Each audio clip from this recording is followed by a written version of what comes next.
Hello and welcome to Annapolis City Digest. I'm Rhonda Wardlaw. Making headlines, Mayor Josh Cohen's $90 million budget for the fiscal year goes into effect July 1st. The City Council approved the fiscal year 2012 operating budget 7-2, with Alderman Fred Peone and Matthew Silverman both opposing. While the Council also approved the $9.1 million capital budget 9-0. The approved fiscal year 2012 budget reflects an accord reached last month by a City Council majority that mandates $2.8 million in spending cuts achieved mainly through hiring freeze and attrition, and nearly $1.9 million in property tax revenue increases. The city's property tax rate will increase 3 cents to 56 cents per $100 of assessed property value. The tax bill on the average assessed property value in Annapolis would increase about $112.63. The tax rate increase is expected to partially offset a projected annual loss of $2.5 million to $3.7 million in property tax revenue from FY13 to FY 2015 because of an expected decline in property assessments. It also compensates for one-time spending overruns for health, liability, and workmen's compensation insurance and financing payments for the Park Place TIF project that were left out of previous budgets. And part of that budget includes an increase to the city's water and sewer rates. The rate increase includes an amendment changing the rate structure for both water and sewer services. Now, the revised rates would result in the average family home paying about $80 more than the previous billing cycle. The city will begin a number of conservation workshops along with public education campaigns to arm area residents with water conservation tools and help promote the cost savings associated with conservation methods in the Chesapeake Bay region. For a schedule of those meetings, you can go to Annapolis.gov and click on Conservation Workshops. The new rates will allow the city to fund and maintain the critical infrastructure for future generations while making the city's water and sewer enterprise funds self-sustaining.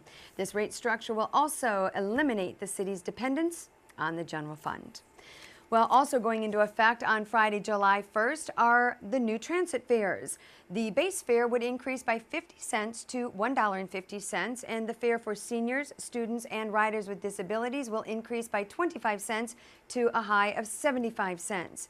As part of all the changes, the transfers will be discontinued. For a full list of the fare changes, go to www.annapolis.gov/transit.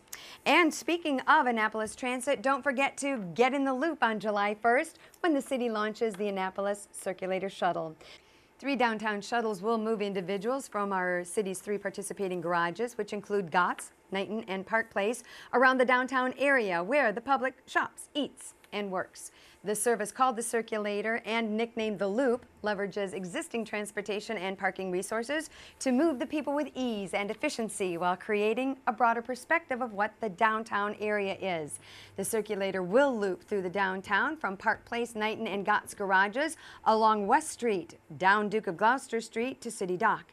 Then it loops back up Main Street, passing the state office buildings, the Arundel Center, and back around Church Circle, and finally meeting up back on West Street, ending at the city's 3 garages. Drivers who park at the 3 garages, Park Place for $5 a day, Knighton for $5 a day, or Gotts for $12 a day, can use their parking ticket stub as their all-day free pass on the Circulator. You can ride as many times as you want, and anyone else can jump on the Circulator for 50 cents a ride. Children under 6 ride for free.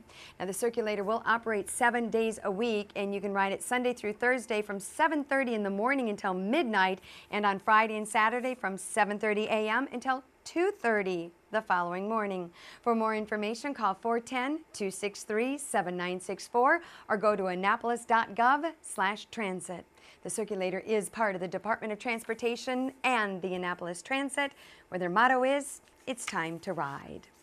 Well, Mayor Josh Cohen announced that the city has retained Fran Point Partners, LLC, an Annapolis retail consulting firm, as the interim market house manager. Additionally, the city has signed an agreement with Fresh Air Concepts, a Howard County-based HVAC contractor, to help install the air conditioning upgrades at the historic market at City Dock. Fresh Air Concepts started work on installing the air conditioning unit around mid-June. Now, this phase of the project will cost about $278,000. Over the next few weeks, fireproofing work will also be completed by Absolute Fire Protection, a Severna Park company. Phase 2 of the heating and air conditioning project will be completed in early 2012 when geothermal wells will be installed. The overall budget for the Market House renovation is about $500,000. Now, the city has a $96,000 federal grant to defray the cost of the geothermal system, as well as $250,000 in matching bond funds from the state of Maryland for overall improvements. And the relaunch of the Annapolis Main Street program is finally underway. A recent public presentation helped to recruit volunteers and set into motion its mission for the next 90 days. The city is proposing to expand the boundaries of the Main Street program to include the historic district, which encompasses Main Street, State Circle, and Maryland Avenue, as well as the City Dock area and Eastport, West Annapolis, and Inner West Street all the way out to Westgate Circle. Main Street, Maryland, which was created in 1998, is a comprehensive downtown revitalization program that's recognized nationally as a model for smart growth. This relaunch effort is supported by the Main Street, Maryland program of the Department of Housing and Community Development, which is the state's Main Street certifying agency. Now, if you missed that meeting, you can still participate in this revitalization effort simply by calling Lisa Craig at 410-263-7961. And finally today, Mayor Josh Cohen honored the first of many of our living landmarks in the city when he announced the recipients of the inaugural Living Landmarks Award for Continued Leadership in Cultural Heritage. In recognition of the leadership demonstrated by those who have contributed so significantly to the preservation of our community's cultural heritage, Mayor Cohen recognized former mayors Moyer and Ellen Moyer for their contributions to preserving and promoting our city's cultural heritage through their dedicated service to the citizens of Annapolis in support of historic preservation, the arts, as well as the environment.